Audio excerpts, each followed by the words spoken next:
मैं 28 साल की हो गई थी, फिर भी मेरी अभी तक शादी तय नहीं हुई थी। मैं बहुत मोटी थी, इसलिए लड़के मुझे देखते ही मना कर देते थे। एक दिन घर के बाहर एक फकीर बाबा आया और मेरे हाथ में एक कंबल देते हुए बोले कि ये कंबल ओढ़कर तुम 3 दिन अकेले और अंधेरे कमरे में सोना, फिर चमत्कार देखना, तुम्हारी बहुत जल्दी शादी होगी। लेकिन जब भी मैं उस कंबल को लेती, मुझे बहुत अजीब महसूस होता। उस रात को जब मैं बाहर आई तो मेरी जान ही निकल गई। हेलो दोस्तों, आइए सुनते हैं इस दिलचस्प कहानी को। मेरा नाम नैना है। हमारे घर में मेरे माता पिता, मैं और मेरी 2 छोटी बहनें रहती थी। हमारे हवेली के बगल में सर्वेंट क्वार्टर में हमारे घर में काम करने वाली जमुनिया और उसका बेटा किशन रहता था। मेरी पढ़ाई पूरी हो गई थी। वैसे मेरे लिए रिश्ते देखना शुरू हो गया था, लेकिन मेरी 28 साल की उम्र होकर भी शादी तय नहीं हो रही थी, क्योंकि मैं बहुत मोटी थी। आज भी मुझे लड़के वाले देखने आने वाले थे। मैं अपने कमरे में तैयार हो रही थी। उतने में मुझे ऐसा लगा कि जैसे कोई मुझे खिड़की से चोरी से देख रहा हो। मैं दौड़कर खिड़की की तरफ भागी और पर्दा हटाया, पर वहाँ कोई नहीं था। पर मुझे किसी की तो परछाई दिखी थी, पर वो कौन था ये मैं देख नहीं पाई। डर के कारण मैं काँप रही थी। मेरे कमरे में मुझ पर कौन नज़र रख रहा था। उतने में जमुनिया कमरे में आती है और कहने लगी कि दीदी, लड़के वाले आ गए हैं, जल्दी तैयार हो जाइए। मैं जल्दी से तैयार होकर लिविंग रूम में मेहमानों के लिए चाय लेकर आई। माँ ने सभी मेहमानों से मेरी पहचान करवाई। उनमें से एक महिला मेरी तरफ विचित्र नज़रों से देखते हुए बोली, हमने तो सुना था कि आपकी बेटी 28 साल की हो गई है, लेकिन ये तो कहीं से भी इतनी उम्र की नहीं लगती। उनकी वो बात सुनकर मुझे बहुत बुरा लगा और मैं चाय का ट्रे रख कर बाहर आ गई। तभी माँ कहने लगी कि उसकी उम्र कम है, बस थोड़ी मोटी होने के कारण वैसा लगता है। उतने में वो महिला कहने लगी, आजकल तो वजन कम करने की मशीन भी आ गई है, अपनी बेटी को थोड़ा व्यायाम करने के लिए कहिए। इतनी मोटी लड़की को कौन अपने घर की बहू बनाएगा। मुझे उस महिला का जवाब मिल गया था, इसीलिए मैं बाहर गार्डन में आ गई थी। मुझे अब खुद से ही नफरत होने लगी थी। जो भी लड़का मुझे देखने आता, मेरे मोटापे के कारण मुझे ना ही कहकर जाता, और जिसकी वजह से मैं डिप्रेशन के शिकार होती जा रही थी। उतने में मुझे फिर से लगा कि कोई मुझे चोरी छिपे देख रहा है। मैं तुरंत खड़ी हो गई और चारों तरफ देखा। उतने में मुझे लॉन में झाड़ियों की सरसराहट सी लगी। सामने से जमुनिया आती हुई दिखाई दी। मैंने उससे इस बारे में पूछा तो कहने लगी कि दीदी, यहाँ तो कोई दिखाई नहीं दे रहा, शायद आपको कोई वहम हुआ होगा। लेकिन मुझे हमेशा लगता था कि कोई मुझे चोरी छिपे देखता हो। बाद में मैंने इस बात को अनदेखा कर दिया। मैं पहले से मोटी नहीं थी। जब मैं 14-15 साल की थी तो बहुत दुबली पतली थी, और मेरी ऐसी बनावट होने के कारण मेरी माँ को मेरी बहुत चिंता होती थी। लेकिन कुछ दिन बाद उम्र के आने पर मैं शरीर से भी एकदम भर गई और दिखने में भी सुंदर लगने लगी। मेरी माँ तो मेरी नज़र उतारते थकती नहीं थी, पर पता नहीं मुझे किसकी नज़र लग गई और मैं हमेशा बीमार रहने लगी। एक दिन कॉलेज से आते समय मैं चक्कर खाकर गिर पड़ी और मुझे अस्पताल में भर्ती करवाया गया। डॉक्टर ने कहा, इन्हें बहुत कमजोरी है, इनमें बिल्कुल भी ताकत नहीं बची है, और इसी वजह से उन्होंने मुझे ताकत के इंजेक्शन देना शुरू कर दिया और मेरा शरीर फूलता गया। डॉक्टर कहने लगे कि ये सब इंजेक्शन का असर है और कुछ ही दिनों में सूजन कम हो जाएगी। लेकिन सूजन कम होने की जगह और ही फूलता चला गया। इस तरह से इंजेक्शन के रिएक्शन के कारण मेरा शरीर इतना मोटा हो गया था कि मेरा चेहरा भी बहुत बड़ा दिखने लगा था। एक कम उम्र की लड़की की जगह अब मैं एक उम्रदार औरत दिखने लगी थी। अब मेरे घर वालों को भी शर्म आने लगी। मुझे भी अब मेरे मोटापे का आभास होने लगा था। मैं दिन भर रोती रहती थी। मेरी माँ मुझे बहुत समझाने की कोशिश करती, लेकिन मैं हमेशा नाराज रहने लगी। एक दिन मैं सुबह के समय गार्डन में बैठी हुई थी, तभी किसी ने गेट पर आवाज़ लगाई, कोई है क्या? भगवान के नाम पर कोई मदद कर दो, भगवान आपकी सब मनोकामना पूरी करे। मैंने उस फकीर बाबा की आवाज़ सुनी और तुरंत गेट खोला। वे अपने शरीर के ऊपर एक कंबल ओढ़कर बैठे हुए थे। मैंने उनसे पूछा, आपको क्या चाहिए? वे कहने लगे कि मुझे जो चाहिए वो तुम नहीं दे सकती, लेकिन तुम्हें जो चाहिए वो मैं तुम्हें ज़रूर दे सकता हूँ। ये सुनते ही मैंने उनकी तरफ आश्चर्यचकित होकर देखा और कहा, बताना जरा, मुझे क्या चाहिए?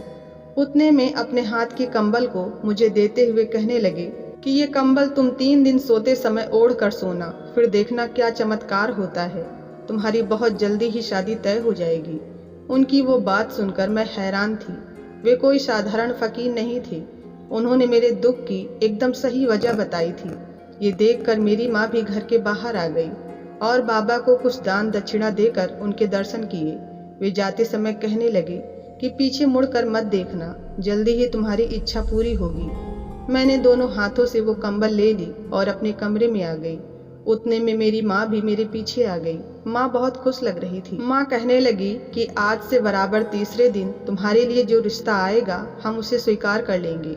इस वजह से अपने घर में खुशी और सुख शांति आएगी। लेकिन अगर इस रिश्ते को हमने मना कर दिया तो अपना सब कुछ चला जाएगा, हम रास्ते पर आ जाएंगे, ऐसा फकीर बाबा कह कर गए हैं। माँ ने मेरी हिम्मत बंधाई और कहा कि बेटा रात में सोना तो ये कंबल ओढ़ कर सोना। माँ के जाने के बाद मैंने वो कंबल खोल कर देखा तो वो एक काले रंग के मराठी कंबल जैसी दिख रही थी। रात होते ही मैंने अपने कमरे की सभी लाइट बंद कर दी, पूरे तरीके से अंधेरा कर दिया और वो चादर ओढ़ ली। ये सब करते हुए मुझे बहुत अजीब लग रहा था। मेरे पूरे शरीर में वो चादर चुभ सी रही थी। ऐसा लग रहा था कि उस कंबल को फेंक दूं। मैंने वैसा कुछ भी नहीं किया। पूरी रात जैसे मैंने कांटों पर सोते हुए गुजारी हो। सुबह होते ही माँ ने पूछा कि तुम वो कंबल ओढ़ कर सोई थी क्या? मैंने माँ से हाँ कहते हुए सिर हिलाया। रात भर ना सोने के कारण मुझे बहुत थकावट महसूस हो रही थी, इसलिए मैं अपने कमरे में जाकर फिर से आराम करने लगी। उन बाबा के शब्द मेरे कान में आ रहे थे। मैं मेरी शादी के बारे में सोचकर मन ही मन खुश हो रही थी। उन्होंने जैसा बताया था उसी प्रकार मैं 3 दिन तक वो चादर ओढ़ कर सोई थी। 3 दिन बाद मैं उठकर नहा धोकर किचन में आई। माँ कहने लगी कि बेटा आज का दिन तुम्हारे लिए बहुत खास है। अब तुम कुछ ही दिन की मेहमान हो हमारे घर में। किसी भी काम को बिल्कुल हाथ लगाने की जरूरत नहीं है। मेरी बहनें मुझे चिढ़ा रही थी। मैं अपने कमरे में आ गई और हल्का सा मेकअप करके तैयार होकर बाहर आ गई। मुझे पता था कि किसी भी समय मेरे लिए रिश्ता आने वाला था। हम सभी नाश्ता करने के लिए बैठे थे, पर सभी की निगाहें गेट पर ही टिकी थी। लेकिन उतने में कुछ बहुत अजीब हुआ। जमुनिया ने हम सबको नाश्ता दिया और जमीन पर बैठकर जोर जोर से रोने लगी। हम सब बड़ी हैरानी से उसकी तरफ देखने लगे। पापा उससे कहने लगे कि क्या हुआ जमुनिया, तुम्हारी तबीयत तो ठीक है ना? उस पर जमुनिया कहने लगी कि साहब छोटे मुंह बड़ी बात कह रही हूँ, पर क्या करूँ। कल रात मैंने सपने में देखा कि मैं मंदिर के बगल में बैठी हुई हूँ और उतने में एक साधु फकीर मेरे पास आए और मुझसे कहने लगे कि जाकर अपने बेटे के लिए नैना का हाथ मांगो और अगर मना कर दिया तो चादर लेकर वापस आ जाना। ऐसा करने से उसके जीवन में अंधेरा और कालापन छा जाएगा। मुझे नहीं पता कौन सी चादर और कौन सा अंधेरा, मुझे बस इतना पता है कि मैं आपके सामने हाथ फैलाकर बैठी हूँ और मुझे निराश मत करना। हम सब तो उसकी ऐसी बातें सुनकर सुन्न रह गए। उतने में माँ कहने लगी, हम अपनी बेटी नैना की शादी तुम्हारे बेटे किशन से करने के लिए तैयार हैं। मैं हैरानी से माँ की तरफ देख रही थी और पापा शांत बैठे हुए थे। उतने में मैं उठी और पैर पटकते हुए अपने कमरे में चली गई। ऐसा कैसे हो सकता है? मैं हमारे घर की नौकरानी के बेटे से कैसे शादी कर सकती हूँ? वो तो हमारे यहाँ माली का काम करता था। बेशक हम दोनों बचपन में एक साथ खेले हों, एक साथ रहे हों, पर इसका ये तो मतलब नहीं है कि मैं उससे शादी ही कर लूँ। मैं जोर जोर से रोने लग गई। उतने में मुझे लगा कि कोई मुझे चोरी से देख रहा हो। मैंने उठकर उस तरफ देखा तो कोई नहीं था। मैंने गुस्से में अपने कमरे की खिड़की बंद कर ली।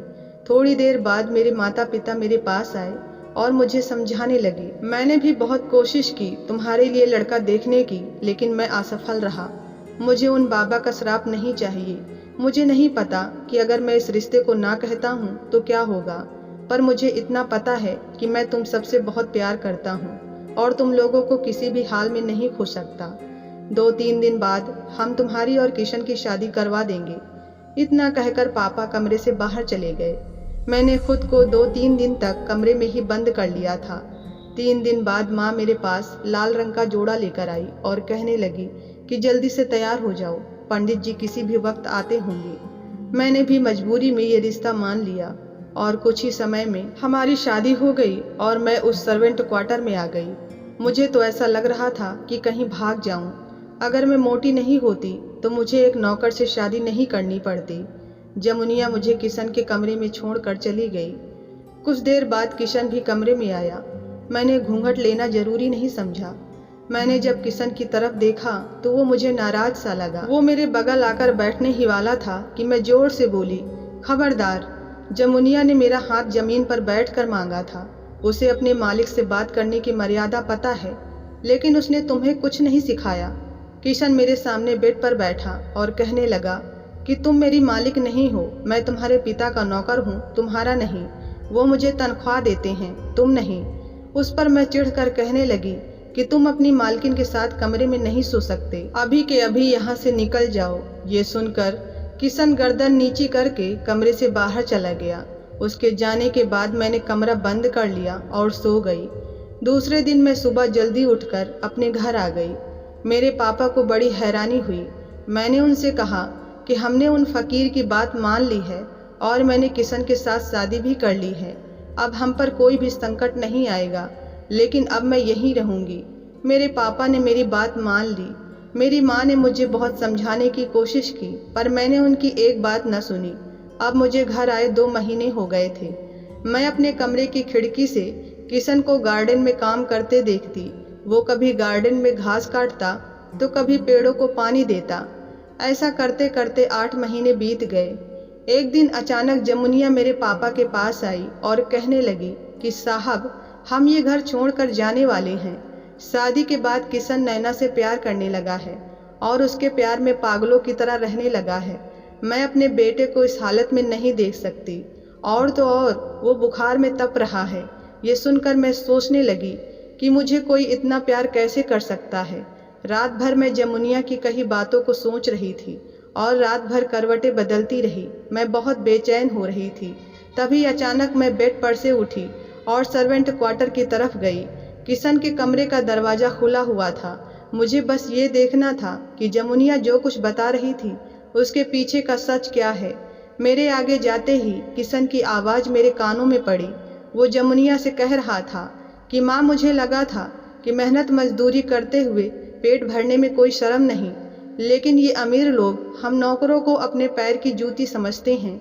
माँ, तुमने मुझे कितनी बार समझाने की कोशिश की कि ज़्यादा बड़े ख्वाब मत देखो, नैना तुम्हें कभी नहीं मिलेगी, लेकिन मैं कर भी क्या सकता था। वो मेरा बचपन का प्यार थी। मैं उसका प्यार पाने की कोशिश कर रहा था, लेकिन तुमने कहा कि नैना की माँ अपनी बेटी का हाथ तुम्हारे हाथ में कभी नहीं देगी। किशन की ये बातें सुनकर मुझे बड़ी हैरानी हुई। उतने में जमुनिया कहने लगी कि तुम्हें पता है, नैना जब 3 महीने की थी तब उसकी माँ का निधन हो गया था और फिर मैंने उसे संभाला। तुम दोनों में ही मेरी जान बसती थी। मैं तुम दोनों को एक ही थाली में खाना खिलाती थी, तुम्हारे झूले में उसे भी सुला देती थी। और बाद में बड़े मालिक ने दूसरी शादी कर ली। नई मालकिन का व्यवहार नैना के साथ बिल्कुल भी अच्छा नहीं था। उनकी बेटियां देखने में ठीक ठाक थी, लेकिन नैना किसी अप्सरा से कम नहीं थी। मालकिन ने जानबूझकर उसे मोटे होने के इंजेक्शन दिलवाए ताकि उसकी शादी ही ना हो। अगर उसकी शादी नहीं होती तो उसे संपत्ति का एक हिस्सा भी देने की जरूरत नहीं पड़ेगी। जमुनिया की सारी बातें सुनकर मेरा शरीर कांप रहा था। मैं हैरान थी ये सब सुनकर। मैं वहीं दीवार का सहारा लेकर जमीन पर बैठ गई और रोने लगी। उतने में किशन कहने लगा कि मैं हमेशा नैना को चोरी छिपे देखा करता था। वो हमेशा रोती रहती थी। मुझे उसकी हालत देखी नहीं जा रही थी, इसलिए मैंने वो सब नाटक किया। मेरे दोस्त के पिता ने उस फकीर बाबा का भेष लिया था और वो सब नाटक किया। इस वजह से नैना मेरी तो हो गई, पर उसने मुझे कभी अपनाया नहीं। अब हमारा यहाँ से चले जाना ही बेहतर है। किशन और उसकी माँ की बातें सुनकर मैं रोने लगी। मैं जैसे तैसे अपने आप को संभालते हुए अपने कमरे में आई। सुबह होते ही मैंने अपने पिता को सब कुछ सच सच बता दिया। पापा ने कहा कि वे सब कुछ ठीक कर देंगे। सुबह होते ही पापा ने माँ से कहा कि नैना को अपने घर जाना होगा। माँ बड़ी खुश हुई। फिर पापा ने जमुनिया और किशन को बुलाया और इनसे कहने लगे कि तुम्हें पता है, मुझे बेटा नहीं है और दामाद भी तो बेटे जैसा होता है, इसलिए आज के बाद किशन तुम सब कुछ संभालो। मेरी माँ तो हैरान थी। पापा ने सारी प्रॉपर्टी के कागजात किशन के हाथ में रख दिए। पापा के इस प्लान की वजह से माँ के अरमानों पर तो मानो पानी ही फिर गया हो। जिस संपत्ति के लिए माँ ने मुझे जीवन भर घर में बिठाने की सोची, वो सब आज मेरे पति किशन के हाथ में था। अब मेरी दोनों बहनों की शादी हो गई है। मैंने अपनी माँ को भी माफ़ कर दिया है, क्योंकि उनकी वजह से ही किशन जैसा प्यार करने वाला पति मिला है। किशन को मैंने दिल से अपना लिया है। आज मेरे 2 बच्चे हैं। अब मैंने अपना अलग बंगला बना लिया है। वहाँ मैं और मेरी फैमिली रहती है और किशन पापा के साथ मिलकर सारा काम देखता है और पापा को मालिक वाली ही इज्जत देता है। तो दोस्तों, आपको ये कहानी कैसी लगी कमेंट में ज़रूर बताएं। पसंद आई हो तो लाइक सब्सक्राइब करना ना भूलें। धन्यवाद।